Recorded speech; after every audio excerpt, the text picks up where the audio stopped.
하나님 말씀은 욥기서 1장을 보겠습니다. 욥기서 1장.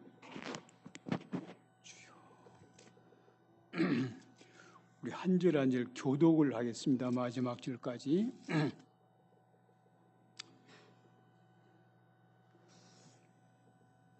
여기에 띄워줄 수도 찌면 좋을 것 같은데 안 되나? 네. 40분까지 말씀 좀 드리세요.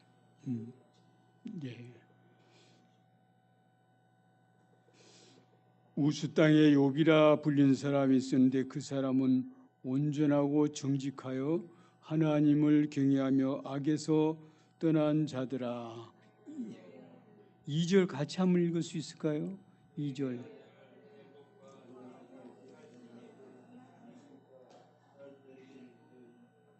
그의 소유물은 양이 7,000마리요 낙타가 3,000마리요 소가 500결이요 암나귀가 500마리이며 종도 많이 있었으니 이 사람은 동방 사람 중에 가장 훌륭한 자라.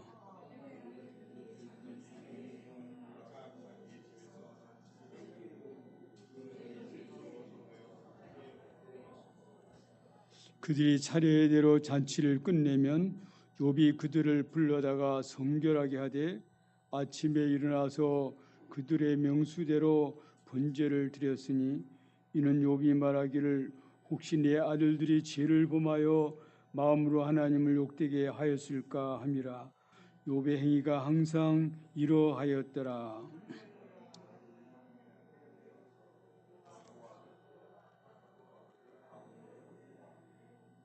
여호와께서 사탄에게 이르시되 네가 어디서 왔느냐. 사탄이 여호와께 대답하여 이르되 땅을 두루 돌아 여기저기 다녀왔나이다.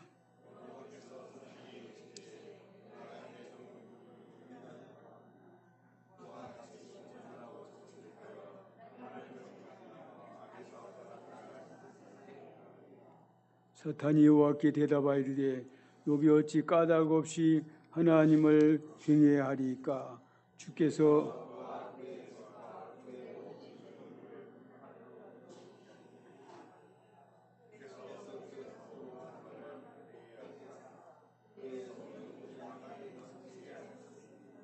이제 주의 손을 펴서 그의 모든 소유물을 치소서. 그리하시면 틀림없이 주를 향하여 요구하지 않겠나이까.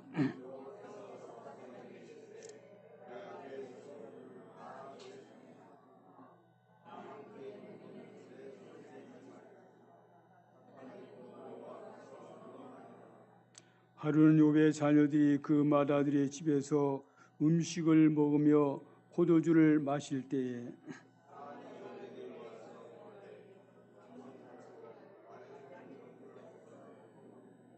스바 사람이 갑자기 이르러 그것들을 빼앗고 칼로 종들을 죽였나이다. 나만 홀로 피하였으므로 주인께 아뢰러 왔나이다.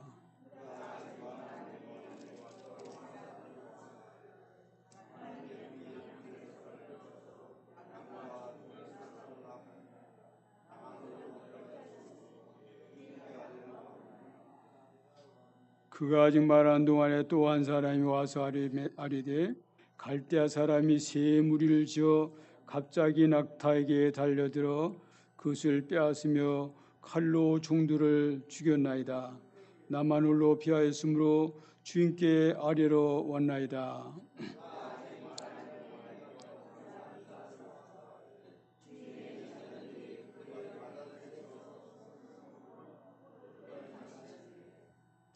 거친 들에서 큰 바람이 와서 집 네 모퉁이를 치매 그 청년들 위에 무너짐으로 그들이 죽었나이다.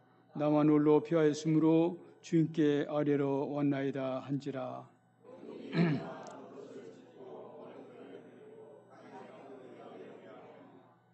이르되 내가 못해서 알몸으로 나와 싸운즉 또한 알몸이 그리로 돌아가올지라. 주신 이도 여호와시오 거두신 이도 여호와시오니 여호와 이름이 찬송을 받으실지니라 하고 하나님을 향하여 원망하지 아니하니라. 아멘. 전에 우리 목사님이 코로나가 걸렸을 때가 있었어요. 코로나가 많이 번성할 때 그때 또 말씀 전하기 어려운 상황에 제가 여러 주일을 와서 주일 오후 때 말씀을 전한 적이 있습니다. 그때는 다들 모이기가 힘든 때인지라 몇 사람 모이지는 않지만 그래도 그때 말씀을 전한 저도 듣는 모두에게도 큰 은혜가 되었습니다. 그리고 이 교회는 또 어려운 분들을 전도하는 본이 되는 교회잖아요. 그래 밤늦게 금요일 밤으로 기억이 되는데 한 12시 넘어서 한 2시까지 요금방 순찰하면서 또 전도하죠. 예. 그때 다리 밑에도 가고 화장실도 가고 역전에도 가고 상가 계단도 가고 여기저기 다니면서 참 전도를 했습니다. 자, 다들 어려워요. 그 추운데 웅크리고 그렇게 밑에 박스를 깔고 자고 그런저런 모습을 많이 봤습니다. 또 계단에서도 자고 그 추운 겨울에 먹을 거 갖다 주고 전도하는 거 참 감동이 되게 봤습니다. 그래 이 주위에도 그렇게 어려운 분들이 많아요.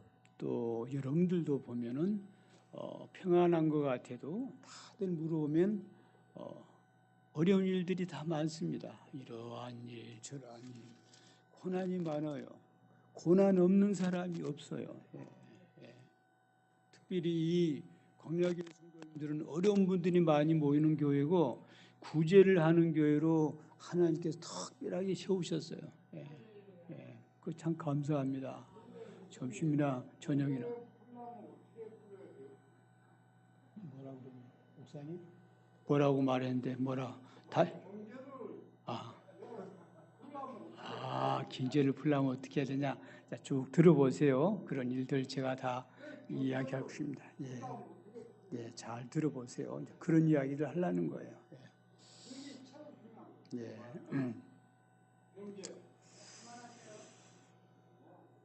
얼마 전에 이제 제가 오래 목회하던 진천을 갔어요. 진천을 갔는데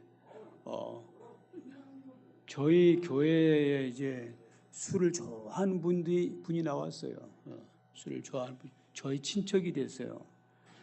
근데 이분은 술을 많이 먹어서 중독이 돼가지고 아주 힘들었어요. 자식들도 싫어하고 친척들도 싫어하고 그 혼자 이제 어느 날인가 우리 집에 와서 한 9년을 살았습니다. 9년을 살았는데 저희들이 중국 갈 때 이제 중국까지는 모시고 갈 수도 없고 그리고 이제 그냥 두고 마지막 인사를 하고 갔습니다. 근데 얼마 전에 죽었다는 연락을 받았어요. 그래서 이제 참 마음이 안타까웠고 얼마 전에 또 제가 여기 와서 그 살던 집을 쭉 돌아봤습니다. 그리 옛날 생각이 많이 났어요. 이런 분들이 이 세상에는 있구나. 광야교회도 또 있겠지. 제가 오늘 생각을 해봅니다. 그래 오늘 성경을 통해서 이런저런 고난을 당할 때 우리는 과연 어떻게 이런 고난을 잘 극복을 해야 되는가? 그건 다른 데 있지 않아요. 하나님의 말씀인 성경에 잘 읽어보면 이 고난을 당할 때 어떻게 이겨나갈 수 있는지를 다 가르치고 있어요. 특별히 이 욥기서는 그러한 것을 잘 가르치는 그런 말씀입니다. 그래서 잘 들어보시고 옛날 믿음의 선배들은 여러 가지 고난을 당할 때 어떻게 그걸 극복하고 이기고 나가는가 한번 잘 들어보세요. 또 여러분들도 이 말씀을 듣는 중에 욥을 생각해보면 나 같은 고난을 욥이라는 사람도 당했구나. 그리고 답을 얻을 수 있어요. 오늘 욥기서는 42장까지 되어 있는데 1절에 보면 우스 땅에 욥이라 불리는 사람이 있었다 그랬어요. 욥이라 불리는 사람이 있었다. 동방인데 아마 족장 시대 사람 같이 보입니다. 아브라함 시대부터 포로 전 바빌론으로 포로로 가기 전 그때 아마 이제 기록이 되었지 않는가 생각을 합니다. 이 사람은 정직하고 하나님을 경외하고 악에서 떠난 자였다 이렇게 말하고 있어요. 정직했고 거짓말 잘하지 않고 하나님을 잘 섬기는 사람이고 하나님을 믿어서 하나님의 자녀가 됐기 때문에 그 은혜의 관계에서 악에서 떠나고 참으로 바르게 사는 사람이었다 그렇게 말하고 있어요. 하나님도 그를 칭찬할 정도로 믿음이 좋은 사람입니다. 그리고 이 사람은 하나님의 복을 많이 받아서 아들 7과 딸 3을 주었어요. 얼마나 좋습니까? 생육하고 번성하여 땅에 충만하라는 그 말씀 따라서 이 욥은 결혼하고 나서 피임도 하지 않고 열을 낳았어요. 저도요 아들 7에 딸 3을 낳았어요. 욥기서가 참 좋아요 저는. 저도 욥과 같은 은혜를 받았다 생각을 하고 있어요. 그리고 이 사람은 부자예요. 부자라 그 시대는 이제 지금과 같이 다양한 직업이 있는 시대가 아니고 이 팔레스틴 지역 욥이 사는 지역에는 목축업이 주업이에요. 소양, 염소, 뭐 나귀, 낙타 이런 것을 집에서 키우고 팔고 이제 그렇게 하는 것입니다. 이 소유물은 양이 7,000마리고 낙타가 3,000마리고 소가 500결이, 한 결이가 2마리예요. 그럼 1,000마리, 소가 1,000마리예요. 또 암나귀가 500마리. 또 그 가축을 돌볼 만한 그 일꾼들, 종들이 많이 있었다 그랬어요. 이 사람은 동방 사람 중에 가장 믿음도 좋고 부자였고 그런 사람이었다 이렇게 기록하고 있습니다. 또 그의 아들들이 자기 생일에 각각 자기 집에서 잔치를 베풀고 그 누이 3명도 청하여 함께 먹고 마셨다 그래서 혹시 내 아들 딸들이 죄를 지었지는 않는가. 그리고 이제 번제를 드렸다고 하고 있어요. 번제라면 지금으로 말하면 예배예요. 예배를 드리고 너희들 하나님 말씀을 떠나 살지 말아라. 하나님을 믿고 그 말씀 순종해야 아버지 같은 이 복을 대대로 물려받을 수 있다. 이렇게 이제 생일이면 이제 순서대로 그렇게 다 예배를 드리고 산 그런 믿음의 가정입니다. 하루는 하나님의 아들들이 와서 여호와 앞에 섰어요. 사탄도 그대 그들 가운데 왔어요. 이제 천국의 모습이에요. 근데 이 사탄도 이제 그 앞에 온 거예요. 사탄은 뭐 천국에까지는 안 왔을 거고 하여튼 그 가운데 왔어요. 사탄에게 하나님 말했어요. 너 어디서 왔어? 그랬어요. 그러니까 사탄이 대답하기를 이 사탄은 천사가 타락해서 사탄이 됐어요. 하나님하고는 원수요. 사탄이 대답하기를 예, 저 땅에 들어오더라. 여기저기 다녀왔지라고. 사탄에게 하나님 말했어요. 너 내 종 욥을 잘 봤어? 욥같이 온전하고 정직하여 나를 섬기고 악에서 떠난 자 세상에 아주 없다. 하나님이 이렇게 칭찬을 한 거예요. 사탄이 하나님께 대답을 합니다. 아이고 하나님, 욥이 어찌 까닭없이 하나님을 그렇게 잘 섬기고 살겠어요. 하나님이 그의 집에 모든 소유물 많이 주시고 아들 딸도 많이 주니까 그렇게 하나님을 섬기죠. 그랬어요. 이제 주의 손을 펴서 그거 한번 쳐보세요. 소유물을 다 치고 없애버리면은 하나님 욕하고 아마 떠날 거예요. 이렇게 사탄이라는 놈이 하나님을 거역하게 방조하게 말합니다. 하나님 사탄에게 말했어요. 사탄은 마귀라고도 해요. 그래 그 소유물을 한번 다 쳐봐라. 네 손에 한번 맡긴다. 그러나 그 죽이는 마라. 그리고 몸에는 손대지 마라. 죽이는 마라. 하나님의 허락을 받은 것입니다. 하나님의 허락하에 사탄은 움직이게 돼 있어요. 하루는 욥의 자녀들이 그 마다들의 집에서 음식을 먹고 있었어요. 또 음료수도 포도주를 마시고 그리고 있었습니다. 그리고 이때부터 이제 욥을 시험하기 시작하는데 욥이 7가지 고난을 당하게 됩니다. 7가지 고난을 계속 당해요. 그 7가지는 2가지는 이제 외부의 공격이에요. 스밧 사람, 갈대아 사람의 공격을 받고, 또 하나는 불이 하늘에서 내려와서 그 양을 키우는 그 종들, 양을 다 불로 태워버려요. 그리고 또 하나는 아들, 딸이 그 마병의 집에서 잔치를 벌이고 음식을 먹고 그러고 있는데 큰 태풍이 와서 집 모퉁이를 쳐버렸어요. 그러니까 집이 무너지면서 그 안에는 십나미가 다 깔려 죽었어요.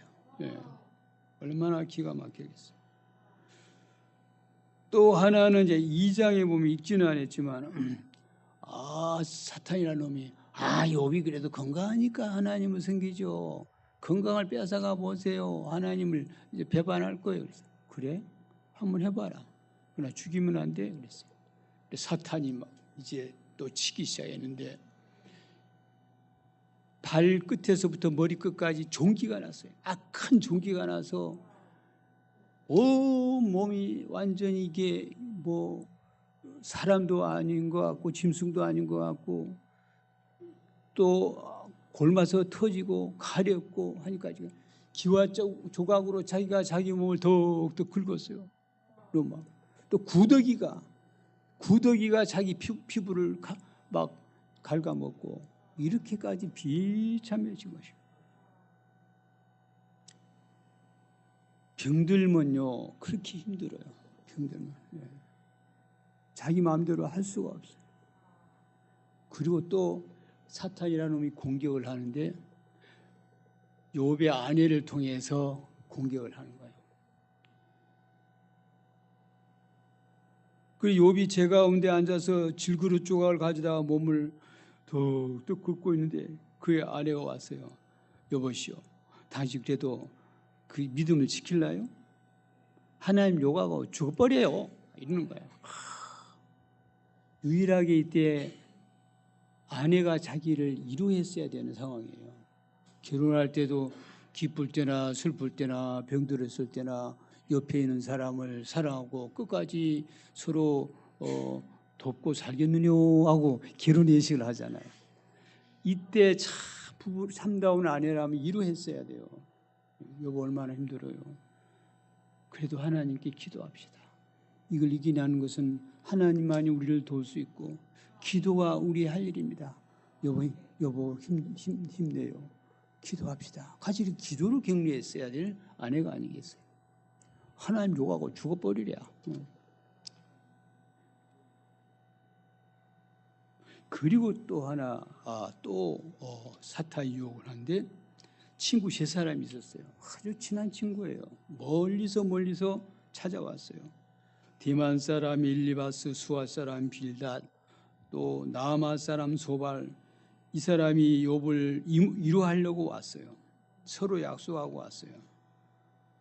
그래 저게 이제 욥 집에 가까운 데 왔는데 웬 사람 같기도 하고 짐승 같기도 한 사람이 누워 있는데 기와 조각으로 몸을 득득 긋고 있고 뭐 사람도 아니고 짐승도 아니고 희한한겨. 가보니까 욥은 분명해요.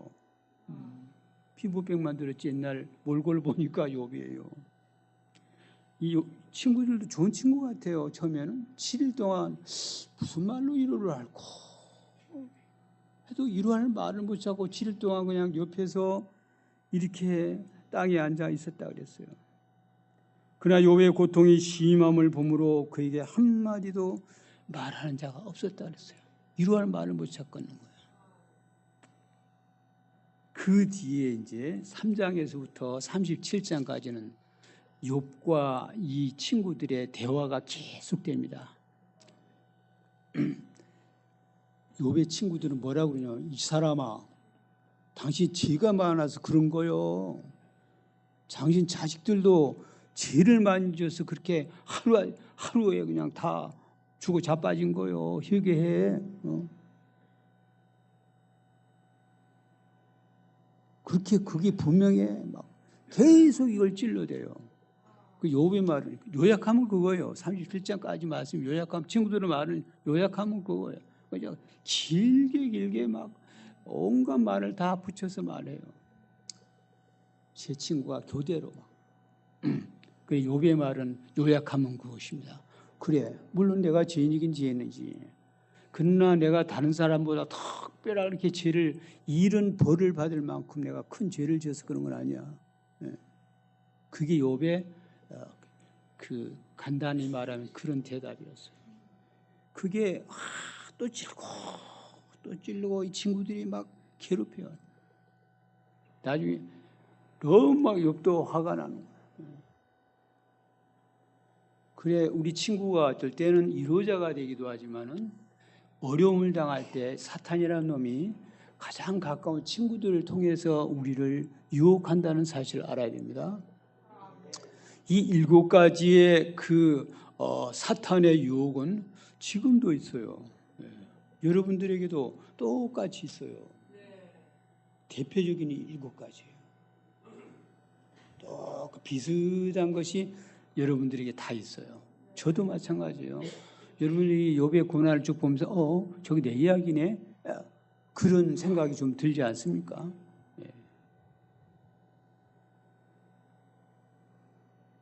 그래, 어쩔 때는 예부적인 공격을 받잖아요.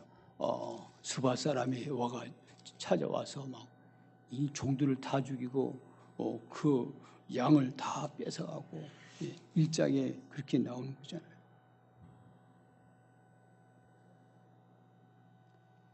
그리고 뭐 또 갈대아 사람이 와가지고는 낙타들 다 뺏어가고 종들 다 죽여버리고, 이건 예부적인 공격입니다. 괜히 나를 괴롭힌 사람들이 있어요. 사람을 통해서 이 공격이 들어오는 것입니다. 내가 밥을 달래 뭘 달래 괜히 나를 괴롭힌 사람들이 있어요. 괜히 나를 또 저주하고 욕하고 막 없는 말도 만들어가지고 헐뜯고 그런 경우 있어요. 제가 전에도 한번 간증했습니다만, 내가 메콩강가에 가서 기도하고 돌아오다가 강도떼들 만나가지고 죽을 고비를 넘겼어요. 갈비뼈가 4개가 부러지고 정신을 잃어버렸어요. 또 요 눈 지금도 흉터가 있어요. 여기에 뭐 뒤쪽에 강도떼들이 그냥 갑자기 와서 눈을 치고는 그렇게 내가 외국인이니까 돈이 있는 줄 알고 돈 뺏어가려고. 그리고 이제 치는데 머리 막 갈비 부러지면 일단 정신을 잃어버립니다. 사람이 누구든지 정신을 잃으니까 뭐 온갖 몸을 폭행을 당하고. 그래 뭐 머리를 나중에 내가 거기서 그리고 맞고 쓰러졌는데 한 2시간 정신을 잃고 있었던 것 같아요. 일어나보니까 메콩강 바로 몇 발자국 가면 요만큼 하면 이제 그 메콩강이 거기까지 밀었으면 나 죽었을 거예요. 하나님이 거기까지는 막으신 것 같아요. 그래서 정신을 차리고 여기 있다가는 죽겠구나. 머리에 만져보니까 계속 피가 나고, 또 갈비가 부러지면 몹시 통증이 있어요. 죽을 고통이 있어요. 거기에 계속 있다가는 죽겠다 싶어서 기어서 좀 사람들이 다니는 큰 길까지 기어서 나왔어요. 한 1km 되는 길을 기어서 왔어요. 너무 아파서 하나님 내 영혼을 불러달라고 기도를 했어요. 너무. 혹시 살려주면 내가 주의 복음을 전하며 남을 내 몸과 같이 사랑하고 하나님을 내가 마음을 다하고 목숨을 다하고 힘을 다하고 뜻을 다해서 내가 사랑하고 섬기겠습니다. 그렇게 기도를 했어요. 혹시 살려주시면. 그러나 내가 너무 힘드니 하나님 나 불러주시면 제일 좋겠다고 기도를 했어요. 불쌍히 여겨달라고 기도했어요. 그런데 예부적인 공격이 있어요.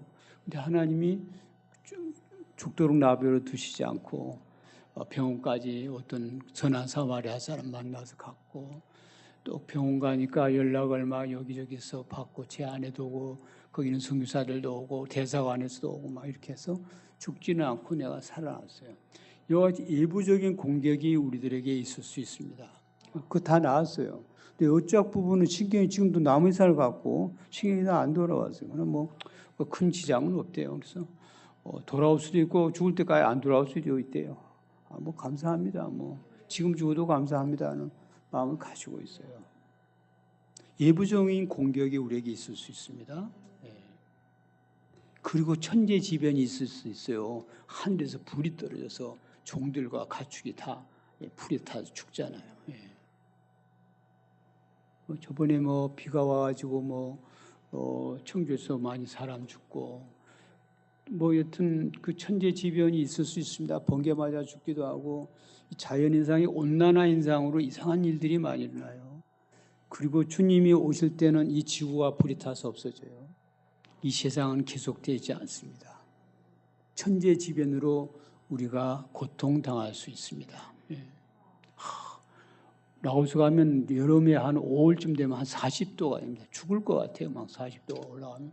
여러분들 40도 상상이 됩니까? 그래서 이제 죽기를 각오하고 거기에서도 복음 전하고 사는 거예요. 거기 사람들은 또 적응해 나가는데 외국에 가서 사람들이 적응하기 참 쉽지 않아요. 자연현상.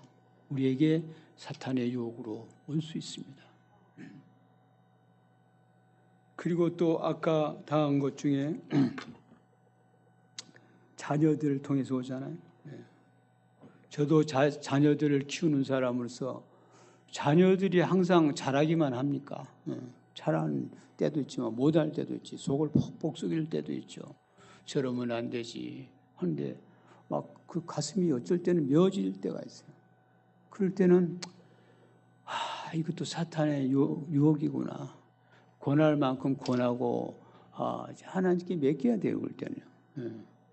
내 힘으로 막 성질 낸다 해서 되는 것도 아니고 그럴 때는 야야 그건 그렇게 하면 안 돼. 하나님 말씀이 이렇게 했잖아. 기도하자. 그리고 하나님께 맡겨야지. 이걸 내가 다 해결하려면 이거 안 되는 거예요. 그런 시험이 올 때는 꼭 하나님 맡깁니다. 그리고 어려워지면요, 이제 고향도 떠나고 자식도 떠나고 자식들이 잘 와서 보지도 않아요. 이 아들이 좀 왔으면 좋겠는데 어려워지면 자식들이 멀어질 수 있습니다. 자식들 오는 유혹이 우리에게 있을 수 있어요. 효도자도 있지만 이렇게 자식들이 먼저 죽을 수도 있고 병으로 그렇게 갈 수도 있고 이것과 같이 그렇게 시험이 자식들로 인해서 올 수도 있습니다. 자식이 복이 되기도 하지만 때로 사탄이라는 놈이 자식들을 통해서 우리를 유혹하기도 하는 것입니다. 갑자기 자식들이 병으로 죽는 예가 얼마나 또 많잖아요. 자식으로 오는 시험이 많이 있어요.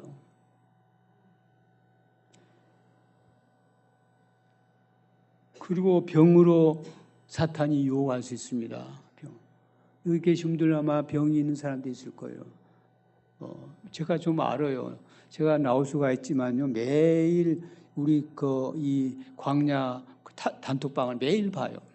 누가 아프고 뭐 어디 누가 병원 갔고 뭐 어디 감옥 갔고 뭐 누구하고 싸웠고 늘 봐요. 기도합니다. 그래 이 병이 있을 때 그때 하나님께 기도하는 것입니다. 믿음의 기도는 병든 자를 구원하리니 그랬어요. 그 하나님만 말씀만 붙들어야 돼요. 하나님 또 이 병으로 혹시 내가 죽는다 해도 빨리 천국 갈 것이니 내가 감사히 받아들이게 해달라고 이렇게 좀 내 생명을 하나님께 맡기고 살아야 돼요. 원망하고 불평할 것이 아니라. 부부 사이에 아까 말한 대로 유혹이 있을 수 있어요. 요즘 우리 한국도 무서운 세상이에요. 뭐 한 2명 결혼하면 한 명 이혼한데 안 믿는 사람들의 경우에 우리나라 전체 통계가 그렇대요. 자식은 안 낳지, 이혼은 심하지. 그리고 이혼하면 그렇게 또 얼마나 마음이 비차에 아픕니까? 그 사탄의 유혹이에요. 아내나 남편을 통해서 오는 유혹이 우리에게는 항상 있을 수 있습니다. 그래서 내 아내나 내 남편 위에 하나님을 믿고 살아야지. 너무 자기 아내나 남편을 하나님같이 의존하면 안 돼요. 하나님 놓고 남편을 놓고 아내를 놓고 살아야지. 너무 거기에다가 하나님처럼 기대하고 살면 안 돼요. 여기 계신 분들 중에는 혼자 사신 분들 있을 거예요. 어느 땐가 아픈 상처가 있을 거예요. 그러나 나를 이루어 주실 분은 주님이시다고 믿고 나가면은 그 고난을 이겨낼 수 있어요. 사도 바울은 일부러 결혼할 수 있음에도 불구하고 독신으로 살면서 하나님께 영광을 돌렸잖아요. 욥과 같은 사람은 뭐 10남매가 죽고 다시 10남매를 다 받기로 했지만 사람은 다 그런 것도 아니에요. 예. 사도 바울은 신약 시대에 이르러서 가장 믿음이 좋은 사도지만 결혼할 수 있음에도 불구하고 복음을 위해서 혼자 복음을 전하다가 나중에 순교 당했어요. 우리의 친구들이 늘 우리를 유혹합니다. 친구 잘 사귀어야 돼요. 어떤 친구는 개보다 못한 친구가 있어요. 친구 우리 주위에 있는 어떨 때는 좋아서 이제 뭐가 마음이 맞아서 사는데 어느 날에 나를 배반하고 뻥치고 나가고 나에게 몹시 해를 주는 친구들이 있습니다. 이 사탄이라는 놈은 친구들을 통해서 강하게 역사합니다. 아주 강하게 역사해요. 그래 이 뒤에 부분은 그 제 친구와 그 욥과의 그 대화 속에서 계속 욕을 지르는 거예요. 얼마나 길게도 이게 정말 잔소리 같은 긴 말을 37장까지 계속 해요. 이 친구들이 욥을 푹 속을 뒤집혀 놓는 거예요. 그런 친구 우리가 조심해야 됩니다. 그런 악한 친구라도 내가 사랑해야지 그런 마음을 가져야 되고 그 하나님 말씀대로 전해서도 안 들으면 교제를 끊어야 돼요. 그리고 돌아와라. 그리고 그 회복이 되고 잘못했어. 그래 내가 잘해볼게. 그러면 회복이 될 수 있는데 계속 그렇게 고집을 세우고 죄를 짓고 나가는 친구와는 계속 친구가 될 수 없는 거예요. 예.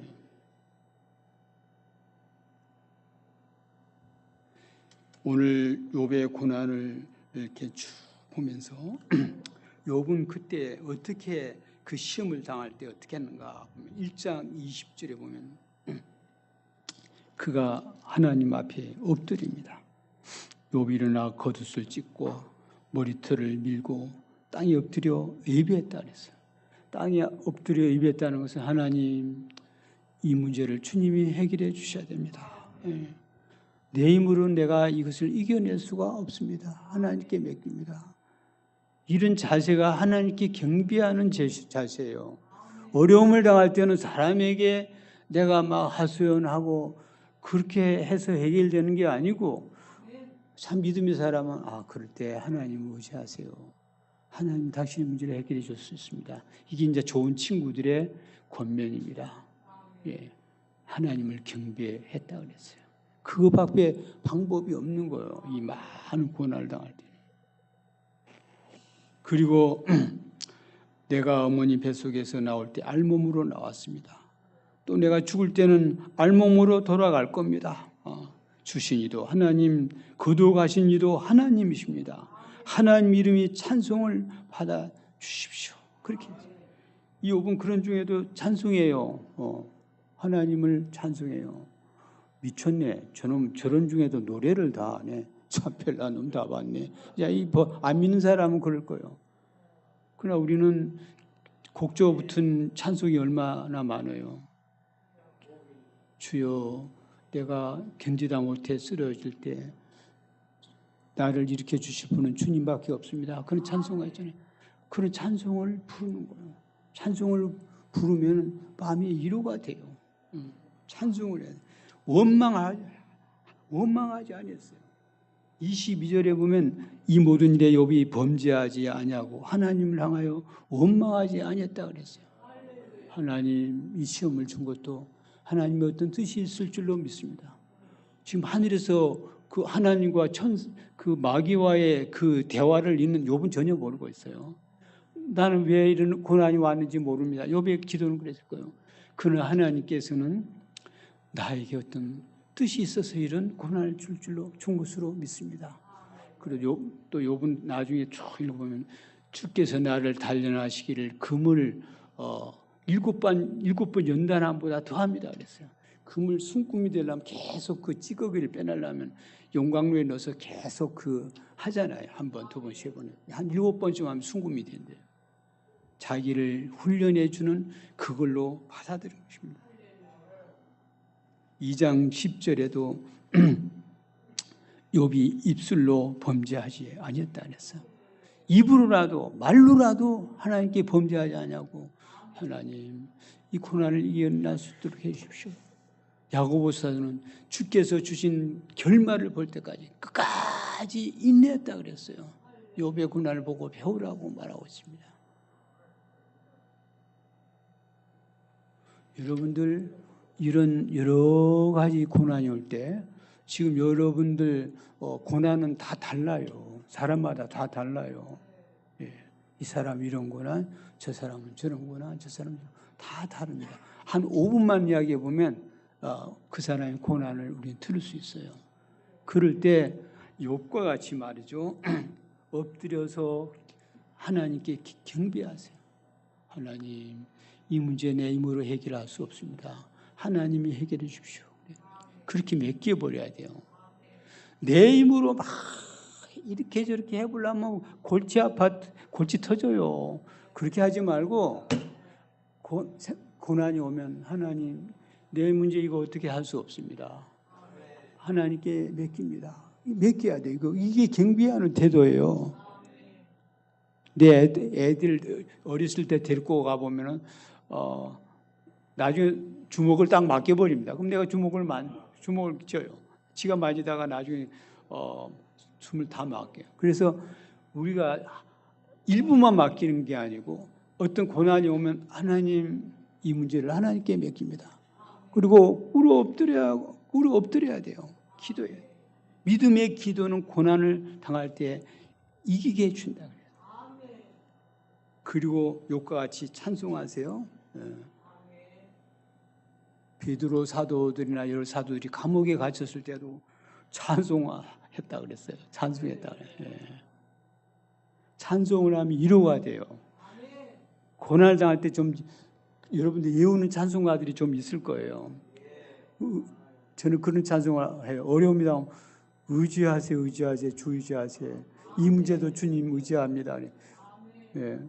의지하세요, 의지하세요. 그 찬송을 부르면 그냥 위로가 돼요, 위로가 돼요. 그리고 그냥 내가 평안해져요, 마음이. 예. 찬송하세요. 입으로라도 원망하지 마세요. 하나님, 나를 훈련시키려고 이걸 이렇게 주신 고난인 줄로 압니다. 하고서 원망하지 말고 감사해야 돼요. 하나님, 나를 훈련시키려고 이렇게 이 고난을 주셨으니 감사합니다. 내가 절대 사람 의지하지 않겠습니다. 우리 아내도 의지하지 않겠습니다. 우리 자식도 의지하지 않겠습니다. 친한 친구도 의지하지 않겠습니다. 내 재물도 의지하지 않겠습니다. 하나님만이 내가 의지할 대상이고 이 문제를 맡깁니다.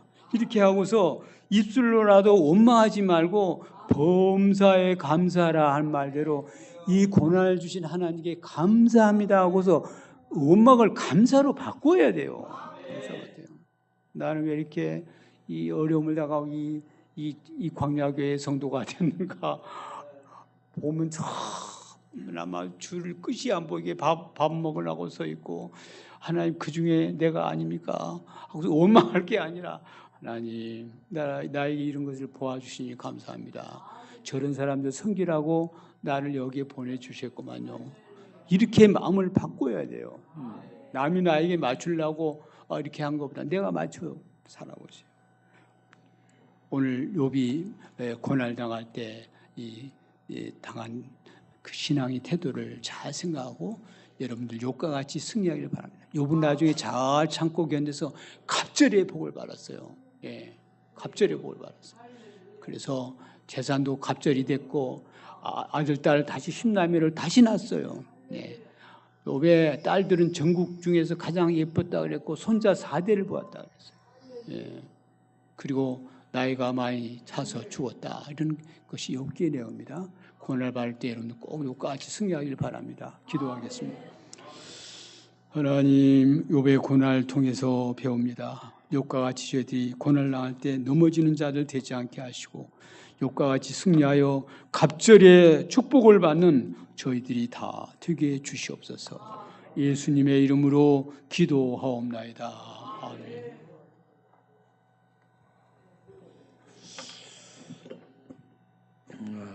귀한 말씀 감사합니다.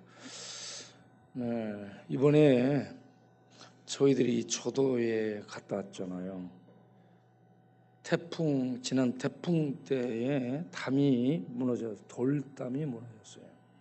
그리고 그 돌담 때문에 시비가 있어가지고 자꾸 전화를 해서 이제 쌓아주러 갔는데 돌담을 놓으면서 쌓아 올리면서 기초를 튼튼하게 잘 쌓아야 되겠다 생각을 했죠. 그렇지 않으면 무너지니까. 우리 신앙의 기초가 말씀 안에서 든든하게 세워질 수 있기를 바랍니다. 오늘 낮에 사모님들을 만나서 얘기를 나누는데 자기 아는 주변의 목사들이 이 신앙의 기초가 부족해가지고 신천지에서 요즘 교회가 안 되잖아요. 먹고 살기 힘들어진 거야. 신천지에서 이런저런 도움을 준다니까 신천지로 넘어갔어요. 그쪽 가서 신천지 경험할지 모르겠어요. 그러니까 돌담의 기초도 튼튼해야 되고 신학의 기초도 튼튼해야 되고 우리 신앙의 기초도 튼튼해야 되리라 생각합니다.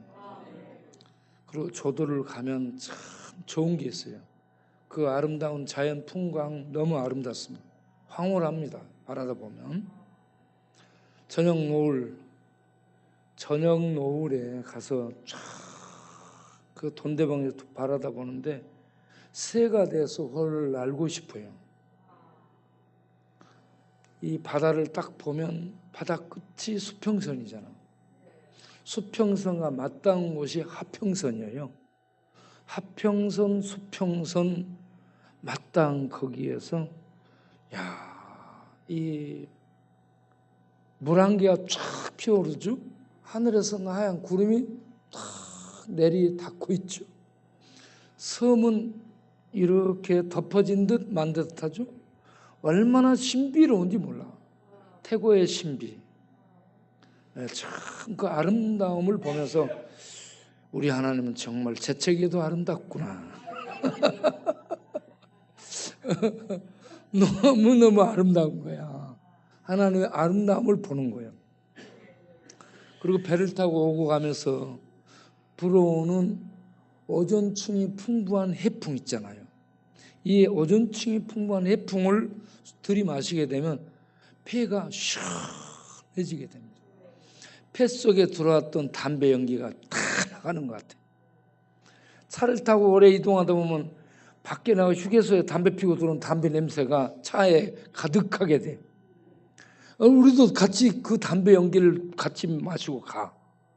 근데 바다에서 쫙 이걸 숨을 들이쉬면서 이걸 뱉어내니 얼마나 시원해지는지 모르겠어요. 이렇게 아름다운 자연. 참 그 아름다운 자연을 주신 하나님을 찬양을 하게 됐습니다. 여러분 또 우리가 그곳에 갈 수 있기를 바라요. 그런데 진도 팽목 옆에 서망이 있습니다. 서망 그쪽으로 가면은 자연휴양림이라고 있어요. 우리 청년들이 곧 거기 이제 갈 텐데 그 자연휴양림 쪽으로 가서 봐도 참 아름답습니다. 그런데 자연휴양림에서 볼 수 없는 새들의 섬, 새조자 섬도, 새떼가 섬처럼 앉아있어서 조도라고 하죠. 아름답습니다. 이 아름다움은 다른 어떤 섬에도 없어요. 임자도 앞에 가도 섬이 아름답지 않습니다. 완도 앞에 가도 섬이 아름답지 않아.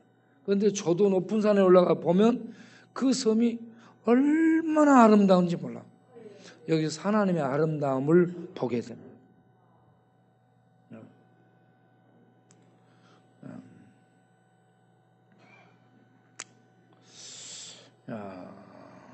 나중에 저도 같은 아름다운 곳에 가서 성경 통독을 좀 해봐야 되겠다 생각을 하게 됐습니다.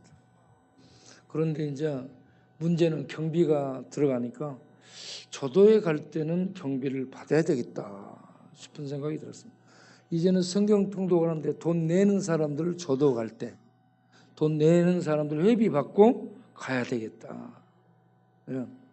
왜냐하면 저도는요 대한민국에 있는 외국이에요. 외국입니다. 차 타고 쭉 가. 그래서 머물렀다가 표를 끊어가지고 배 타고 들어갑니다. 외국이에요. 7시간 가니까 여기 중국도 2-3시간이면 가요. 그런데 저도는 배 타고 차 타고 배 타고 차 타고 하여튼 7시간 가까이 갑니다. 그래서 이번에 우리 저도 대교 건설하자라고 사인을 하고 그걸 내가 안 주고 왔어요. 왜 안 줬냐? 저도 가서 이게 배를 타고 가는 이 맛이 없어지면 안 될 것 같아. 그래서 다리 건설하는 걸 내가 반대하기 위해서 안 주고 그냥 왔어요. 내가 나중에 이제 전화하려고. 그런데 자 이제 중요한 말씀 그걸 오고 가고 하면서 묵상을 하잖아요. 바람을 맞으며 수평선 하평선을 바라보며 하늘과 땅을 하늘과 바다를 이렇게 맛보며 맞닿는 것을 바라보면서 묵상하잖아요. 묵상하면 원점으로 돌아가. 아담을 생각해요. 야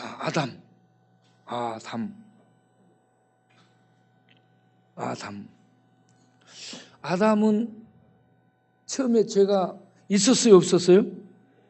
죄가 없었잖아. 세상에 죄가 있었어요 없었어요? 세상에도 죄가 없었고 아담도 죄가 없었어요. 그런데 아담에게 하나님이 많은 명령을 줘가지고 지키라 했어요. 한 가지 얘기했어요? 한 가지 했어요. 아담은 죄가 없는 세상이었고 아담은 죄가 없은 상태였는데 한 가지도 지키지를 못했어요. 그러고 무너진 거야. 우리는 죄 가운데 태어난 존재예요. 죄의 오염, 타락, 부패를 가지고 태어난 죄의 종자들이에요. 그리고 죄된 세상이에요. 이런 세상에 죄 안 짓고 살 수 있어요? 아담은 죄 없는 세상에서 죄 없이 만들어졌는데 죄 지었잖아. 그것도 많은 문제가 아니야. 한 문제도 해결 못하고. 생각해보니 그렇죠. 오늘날 우리들이 죄 안 짓고 살 수 있는 그런 세상이 아니라는 얘기예요. 그러면 하나님은 어쩌려고 이렇게 하셨는가? 성경을 묵상을 하니 에베소서 1장을 보면 하나님이 계획을 말씀하는데 창세 전에 모든 것들이 만들어지기 전을 얘기해요. 창세 전에 그리스도 안에서 구원을 예정하셨더라. 이미 그렇게 될 걸로 다 예정이 된 거예요. 계획이 된 거예요. 그래서 무엇이냐? 예수 믿어야만 구원이 있도록 하나님이 계획하셨다. 그래서 이 땅에 사는 동안에 예수 믿는 것보다 똑똑한 게 없어요. 세상 IQ 별로 안 높아도 돼. 나는 70으로 정했어 내가. 여러분도 70 이상 넘지 마세요. 그래도 다 계산하고 살아. 우리는 IQ 70 넘으면 바우클럽 탈락이야.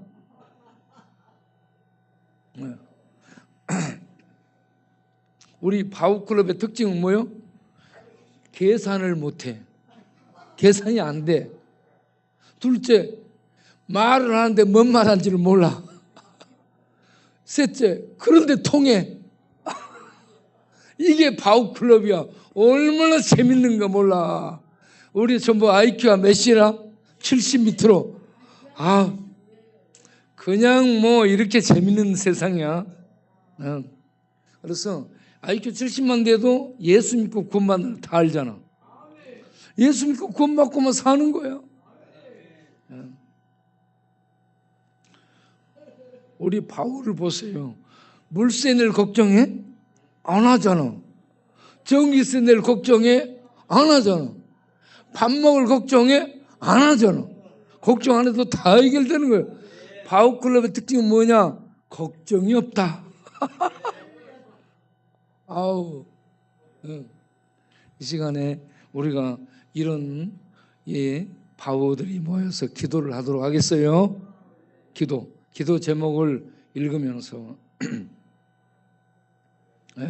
제일 먼저 어제 후쿠시마 원전 오염수를 방류했어요. 저는 이 현안 문제에 대해서 굉장히 민감한 사람 중에 한 사람입니다. 현실적 이슈, 사회적 이슈, 이 현안 문제, 이런 문제들을 가지고 기도해야 된다라고 생각하는 사람이에요. 그래서 그 문제를 가지고 기도를 먼저 하겠습니다. 맨 마지막에 올려준 기도문, 오늘의 기도 읽어보겠습니다. 여호와께서 그의 보좌를 하늘에 세우시고 그의 왕권으로 만유를 다스리시도다. 시편 103편 19절 말씀. 여호와의 지으심을 받고 그가 다스리시는 모든 곳에 있는 너희여 여호와를 송축하라. 내 영혼아 여호와를 송축하라. 시편 103편 22절. 다 같이 기도하겠습니다. 주여, 헐러지지 않은 핵종 원소들을 과학이라는 이름으로 바다에 방류하여 바다의 생명과 나아가 인류의 생명에 위해를 가하는 악을 행하는 히시다 총리와 여기에 계속적인 지지를 하고 있는 윤석열, 바이든, IAEA, 라파엘 등을 주께서 다스려 주옵소서. 주여, 만일 코로나에 이어 이들을 들어 핵종 원소들을 방류하여 하나님께 악을 행하는 인류를 심판하는 것이라면 교회부터 겸손히 회개하고 회개의 복음을 전하는 종들이 되게 하옵소서. 주여, 세상이 너무나 혼란스러워 캄캄한 이때에도 만군의 여호와신 전능하시고 공의로우신 왕께서 다스리심을 믿고 겸손히 주의 뜻을 구하여 살아가는 믿음의 삶을 사는 성도들이 되게 하옵소서. 예수님의 이름으로 기도합니다. 아멘. 아멘. 잠깐만.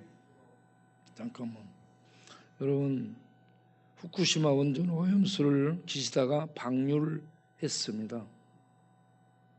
여기에 대해 윤석열 대통령은 지지를 선언하고 국민들의 의견을 한 번도 얘기한 적이 없습니다.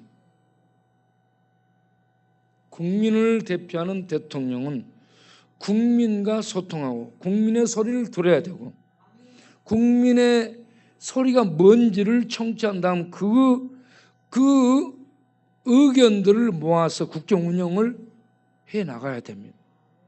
그런데 이 양반은 우리들이 아우성을 이렇게 해도 이거 밟아버리고 묵살 내버리고 일본 기시다 총리와 만나서 그거 지지 선언하고 그대로 방류하도록 돕고 있어요. 이분 대통령이 대한민국을 위한 대통령인지 일본 기시다 총리를 지원하기 위한 대통령인지 모르겠어요.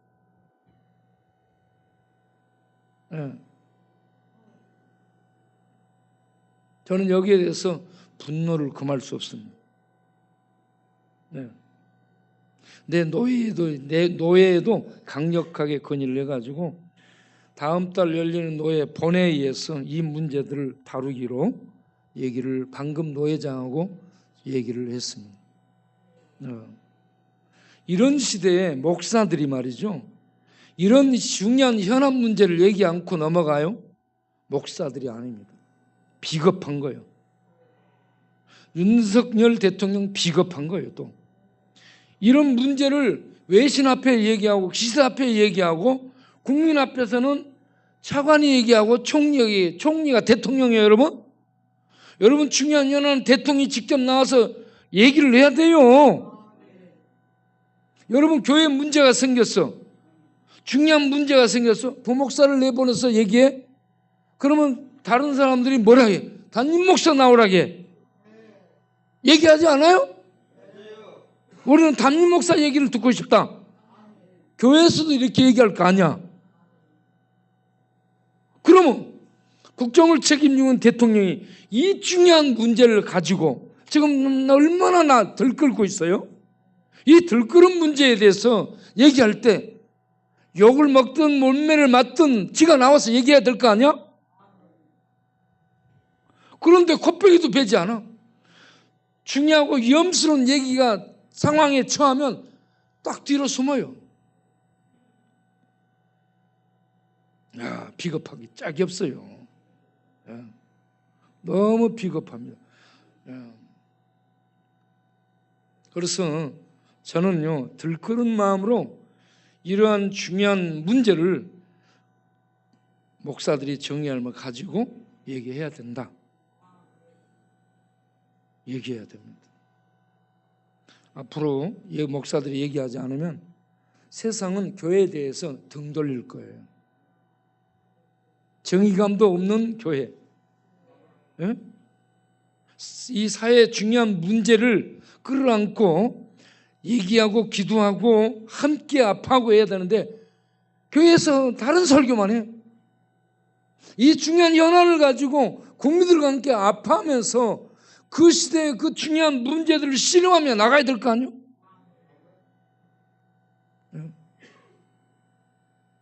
욕을 먹어야 됩니다. 옛날 선지자들은 전부 욕먹는 자리에 섰어요. 목사들 욕먹어야 돼요. 뺨 맞고 잡혀가고 두들겨 맞고 그렇게 해도 하나님이 주신 말씀을 해야지. 세상 사람 눈치 보고 말 못해? 그러면 조용히 다른 직장, 돈 버는 직장 다녀야 돼요. 우리는 그게 아니에요. 하나님의 스피커입니다. 하나님이 입이에요. 욕먹는 자리에 여러분 예레미야 요즘 계속 읽고 있죠. 이사야 읽고 있죠. 이사야 읽었죠. 예레미야 읽었죠. 이제 곧 에스겔 또 읽을 거예요. 다니엘 읽을 거고. 네? 선지자들이 뭐요? 하나님 입이에요. 세상은 말 못하게 왕 권력으로 말 못하게 막아 칼의 권세를 가지고 잡아들여 그리고 묶어요. 죽인다고 위협해. 그런데 하나님 말씀이 임해가지고 말을 하게 만드는 거야.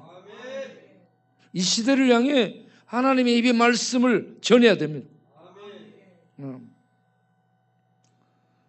저는 이런 얘기를 목사들하고 한 다음에 목사들이 얘기 동의하지 않고 같이 하지 않으면 동조하는 목사들과 함께 목소리 내리려고 생각합니다.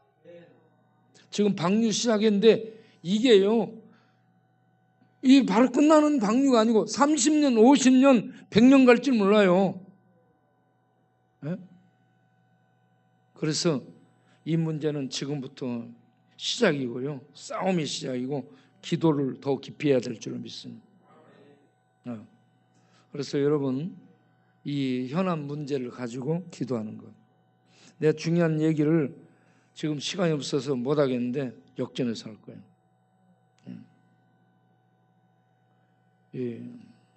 여당 야당 이게 중요하지 않아요. 여야 이거 지지하고 안 지지하고 이런 거 떠나잖아. 윤석열 잘하면 내가 지지하지. 그건 잘못하기 때문에 내가 지지했던 사람이 잘못했다. 그러면 잘못한 거 얘기해야 돼요, 여러분. 그냥 가만히 내버려두면 안 돼요. 어?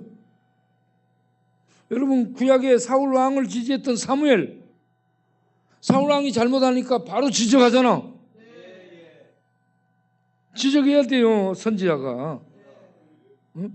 선지자 지적해야지. 가만히 있어요? 한번 못하니까? 그건 의리도 아니고 믿음도 아니고 정의도 아니에요. 잘못한 거예요, 잘못. 목사들이 아무 말도 안 하고 있으면 나라 망하게 만드는 거예요. 그리고 정광훈 지지하지 마세요. 오늘 이 정도만 하고 마치겠어요. 기도하겠습니다. 하나님 감사합니다. 귀한 헌금 드려오니 받으시고 우리가 하나님의 말씀의 조명 속에 이 시대를 보고 이 시대에 하나님의 종들, 하나님의 교회, 하나님의 백성들이 어떤 목소리를 내고 어떻게 살아야 될지를 알게 해주시고 그 일들을 담대히 수행하도록 성령으로 충만하게 하옵소서. 우리는 이 땅에 남겨진 하나님의 사람들, 하나님의 영광을 드러내고 하나님의 사랑을 수행하고 하나님의 복음을 전해 구원을 시키되, 그러면서 세상을 향해 잘못된 점들을 지적해서 세상이 깨닫도록 바르게 인도하는 그러한 역할을 감당할 수 있는 교회가 되어야 될 줄로 믿습니다. 이 역할을 잘 감당할 수 있는 우리들이 될 수 있도록 힘을 주시고 지혜를 주시고 성령으로 충만케 하옵소서. 귀한 헌금을 드리오니 받으시고 물질적으로 복 주시고 건강에 복 주셔서 더 하나님의 영광을 위해서 살아갈 수 있는 우리 모든 성도님들이 되게 하옵소서. 예수 그리스도 이름으로 기도하옵나이다. 아멘. 이제 우리 목사님 나오셔서 축도함으로 예배를 마치고 식사하도록 하겠습니다. 목사님. 기도하겠습니다. 지금은 우리 주 예수 그리스도의 은혜와 아버지 하나님의 사랑과 성령님의 감동하심이 지금 이 자리에 있는 모든 성도님들에게 지금부터 영원토록 함께 있을지어다. 아멘.